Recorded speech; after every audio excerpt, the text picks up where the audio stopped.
Hello friends, എല്ലാവർക്കും നമ്മുടെ ചാനലിലെ പുതിയ ഒരു വീഡിയോയിലോട്ട് സ്വാഗതം. ഇന്നത്തെ വീഡിയോയിൽ നമ്മൾ നോക്കിയയുടെ ഫസ്റ്റ് 5G സ്മാർട്ട് ഫോൺ ആയിട്ടുള്ള നോക്കിയ 8.3 എന്ന സ്മാർട്ട് ഫോൺ അനൗൺസ് ചെയ്തിരിക്കുകയാണ്. സോ ഈ ഒരു സ്മാർട്ട് ഫോണിൻ്റെ വിശേഷങ്ങളാണ് ഇന്നത്തെ വീഡിയോയിൽ നമ്മൾ ചെക്ക് ചെയ്യാൻ പോകുന്നത്.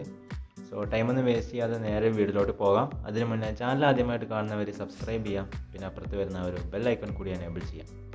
സോ നമുക്ക് നേരെ വീഡിയോയിലോട്ട് പോകാം.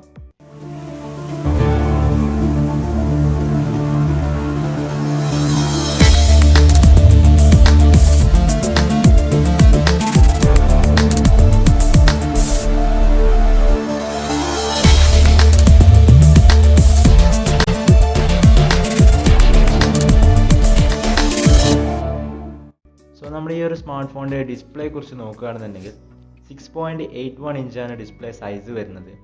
ഒപ്പം നമുക്ക് ഈ ഒരു സ്മാർട്ട് ഫോണിൽ പ്യുവർ വ്യൂ ഡിസ്പ്ലേ ആണ് ലഭിക്കുന്നത്. IPS LCD ഡിസ്പ്ലേക്കാളും കുറച്ച് മികച്ച ഒരു ഡിസ്പ്ലേ തന്നെയാണ് പ്യുവർ വ്യൂ ഡിസ്പ്ലേ. ആൻഡ് ഈ ഒരു സ്മാർട്ട് ഫോൺ നമുക്ക് പഞ്ച് ഹോൾ ഡിസ്പ്ലേ ആണ് ലഭിക്കുന്നത്. സെൽഫി ക്യാമറ ലെഫ്റ്റ് സൈഡിലാണ് ലഭിക്കുന്നത്. പിന്നെ ഇതിൽ നമുക്ക് 82.9% സ്ക്രീൻ ടു ബോഡി റേഷ്യോ ലഭിക്കുന്നുണ്ട്. പിന്നെ ഈ ഒരു സ്മാർട്ട് ഫോൺ ഗോറില്ല ഗ്ലാസിൻ്റെ പ്രൊട്ടക്ഷനോട് കൂടി തന്നെയാണ് വരുന്നത്. ഇനി നമ്മൾ ഈ ഒരു സ്മാർട്ട് ഫോണിൻ്റെ പെർഫോമൻസിലേക്ക് വരികയാണെന്നുണ്ടെങ്കിൽ ഈ ഒരു സ്മാർട്ട് ഫോണിൽ വരുന്ന പ്രോസസ്സർ എന്ന് പറയുന്നത് ക്വാൾകോം സ്നാപ്ഡ്രാഗൺ 765G ആണ്. അതുപോലെ തന്നെ ഈ ഒരു സ്മാർട്ട് ഫോൺ സ്റ്റോക്ക് ആൻഡ്രോയിഡ് ആണ് വരുന്നത്. പിന്നെ നമുക്ക് ഈ ഒരു സ്മാർട്ട് ഫോൺ 2 വേരിയൻസിൽ അവൈലബിൾ ആണ്. 6GB റാമും അതുപോലെ തന്നെ 8GB റാമും വരുന്നുണ്ട്. അതുപോലെ തന്നെ ഇൻറ്റേർണൽ സ്റ്റോറേജ് നമുക്ക് 6GBയോടൊപ്പം 64GBയും 8GBയോടൊപ്പം 128GBയുമാണ് ലഭിക്കുന്നത്. പിന്നെ നമുക്ക് ഇൻറ്റേർണൽ സ്റ്റോറേജ് SD കാർഡ് ഉപയോഗിച്ച് എക്സ്പാൻഡ് ചെയ്യാനും സാധിക്കുന്നതാണ്. 400GB വരെ നമുക്ക് ഇൻറ്റേർണൽ സ്റ്റോറേജ് SD കാർഡ് ഉപയോഗിച്ച് എക്സ്പാൻഡ് ചെയ്യാൻ സാധിക്കുന്നുണ്ട്. ഇനി നമ്മൾ ഈ ഒരു സ്മാർട്ട് ഫോണിൻ്റെ ക്യാമറയെ കുറിച്ച് നോക്കുകയാണെന്നുണ്ടെങ്കിൽ റിയർ സൈഡിൽ ഒരു ക്വാഡ് ക്യാമറ സെറ്റപ്പിലാണ് ഈ ഒരു സ്മാർട്ട് ഫോൺ വരുന്നത്. നമ്മൾ നോക്കിയ 7.2 അതുപോലെ തന്നെ 6.2 എന്നീ സ്മാർട്ട് ഫോണുകളിലൊക്കെ കണ്ട ആ ഒരു സർക്കുലർ ഡിസൈനിൽ തന്നെയാണ് ഈ ഒരു സ്മാർട്ട് ഫോണിൻ്റെ ക്യാമറയും ഡിസൈൻ ചെയ്തിരിക്കുന്നത്. പ്രൈമറി സെൻസർ വരുന്നത് 64 മെഗാപിക്സലാണ്. f1.7 ആണ് അപ്പർച്ചർ വരുന്നത്. പിന്നെ ഒരു 12 മെഗാപിക്സലിലെ ഒരു അൾട്രാ വൈഡ് ലെൻസ് ഉണ്ട്. അതിൽ നമുക്ക് 120 ഡിഗ്രി ഫീൽഡ് വ്യൂ ലഭിക്കുന്നുണ്ട്.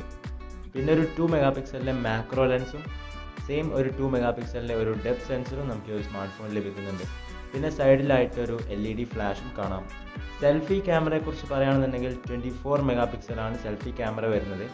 ഞാൻ നേരത്തെ പറഞ്ഞ പോലെ തന്നെ ഡിസ്പ്ലേയുടെ ഉള്ളിൽ ലെഫ്റ്റ് സൈഡിലാണ് സെൽഫി ക്യാമറ ലഭിക്കുന്നത്. പിന്നെ നമ്മൾ ഈ ഒരു സ്മാർട്ട് ഫോണിൻ്റെ ബാറ്ററിയെ കുറിച്ച് നോക്കുകയാണെന്നുണ്ടെങ്കിൽ 4500 mAh ബാറ്ററിയാണ് ഈ ഒരു സ്മാർട്ട് ഫോണിൽ വരുന്നത്. ഒപ്പം 18 വാട്ട്സിൻ്റെ ഒരു ഫാസ്റ്റ് ചാർജിങ്ങും നമുക്ക് ഈ ഒരു സ്മാർട്ട് ഫോണിൽ സപ്പോർട്ട് ചെയ്യുന്നുണ്ട്. പിന്നെ Type C പോർട്ടാണ് ഈ ഒരു സ്മാർട്ട് ഫോണിൽ വരുന്നത്. ഒപ്പം 3.5mm ഓഡിയോ ജാക്കും ലഭിക്കുന്നുണ്ട്. പിന്നെ ഈ ഒരു സ്മാർട്ട് ഫോണിൽ സൈഡിലായിട്ട് പവർ ബട്ടണിലാണ് നമുക്ക് ഫിംഗർ പ്രിൻറ്റ് സെൻസർ ലഭിക്കുന്നത്. ഒപ്പം ഈ ഒരു സ്മാർട്ട് ഫോൺ നമുക്ക് ഗൂഗിൾ അസിസ്റ്റൻറ്റിനായിട്ട് ഒരു ഡെഡിക്കേറ്റഡ് ബട്ടൺ തന്നെ നൽകിയിട്ടുണ്ട്. ഈ ഒരു സ്മാർട്ട് ഫോൺ നമ്മൾ ഇമേജസിലൊക്കെ കണ്ട ഒരു പോളാർ നൈറ്റ് എന്നൊരു കളറിലാണ് അവൈലബിൾ ആയിട്ടുള്ളത്. സോ ഫ്രണ്ട്സ്, ഇതൊക്കെയാണ് നമ്മുടെ നോക്കിയ 8.3 5G എന്ന സ്മാർട്ട് ഫോണിൻ്റെ വിശേഷങ്ങൾ. ഇനി നമ്മൾ നോക്കുന്നത് ഈ ഒരു സ്മാർട്ട് ഫോണിൻ്റെ ലോഞ്ചിങ് ഡേറ്റും പ്രൈസുമാണ്. സോ ഈ ഒരു സ്മാർട്ട് ഫോൺ നമ്മൾ ഇന്ത്യയിൽ എക്സ്പെക്ട് ചെയ്യുന്ന ലോഞ്ചിങ് ഡേറ്റ് എന്ന് പറയുന്നത് May 29 ആണ്. അതുപോലെ തന്നെ ഈ ഒരു സ്മാർട്ട് ഫോണിൻ്റെ പ്രൈസിനെ കുറിച്ച് പറയുകയാണെന്നുണ്ടെങ്കിൽ നമുക്കറിയാം നോക്കിയയുടെ ഒരുവിധം സ്മാർട്ട് ഫോണുകളെല്ലാം പ്രൈസ് കുറച്ച് ഹൈ ആണ്. സോ 5Gയും അതുപോലെ തന്നെ 64 മെഗാപിക്സലിൻ്റെ ക്വാഡ് ക്യാമറയൊക്കെ ആയപ്പോൾ ഈ ഒരു സ്മാർട്ട് ഫോൺ നമ്മൾ എക്സ്പെക്ട് ചെയ്തതിനേക്കാളും കൂടുതൽ പ്രൈസാണ് വന്നിട്ടുള്ളത്. 48,000 ആണ് ഈ ഒരു സ്മാർട്ട് ഫോണിൻ്റെ ബേസ് വേരിയൻറ്റിൻ്റെ പ്രൈസ് വരുന്നത്. ഏകദേശം ഒരു 25,000 to 30,000 തന്നെ ഈ ഒരു 5G സപ്പോർട്ട് ചെയ്യുന്ന സ്മാർട്ട് ഫോണും അതുപോലെ തന്നെ 64 മെഗാപിക്സലിൻ്റെ ക്വാഡ് ക്യാമറയൊക്കെ വരുന്ന സ്മാർട്ട് ഫോൺ നമുക്ക് ഇന്ന് അവൈലബിൾ ആണ്. പക്ഷേ നോക്കിയ ഈ ഒരു സ്മാർട്ട് ഫോണിന് പ്രൈസ് നൽകിയിരിക്കുന്നത് 48,000 ആണ്. പിന്നെ എടുത്തു പറയുന്നത് ഈ ഒരു സ്മാർട്ട് ഫോണിൽ പ്യുവർ വ്യൂ ഡിസ്പ്ലേ ലഭിക്കുന്നുണ്ട്. അതുപോലെ തന്നെ മികച്ചൊരു 5G സപ്പോർട്ട് നമുക്ക് ഈ ഒരു സ്മാർട്ട് ഫോൺ ലഭിക്കുന്നുണ്ട് എന്ന് തന്നെയാണ്. പിന്നെ ക്യാമറയിലായാലും മികച്ച കുറച്ച് സ്പെസിഫിക്കേഷൻസും കാര്യങ്ങളൊക്കെ നൽകിയിട്ടുണ്ട്. എനിവേ പ്രൈസ് കുറച്ച് കൂടുതലാണെന്ന് തന്നെ നമുക്ക് വേണം പറയാൻ.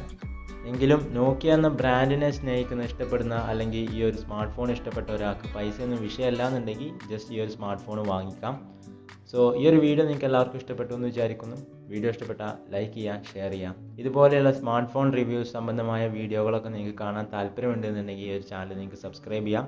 അപ്പുറത്ത് വരുന്ന ഒരു ബെൽ ഐക്കൺ കൂടി എനേബിൾ ചെയ്താൽ ഞാൻ വീഡിയോസ് അപ്ലോഡ് ചെയ്യുന്നതൊക്കെ നിങ്ങൾക്ക് നോട്ടിഫിക്കേഷനായി ലഭിക്കുന്നതായിരിക്കും.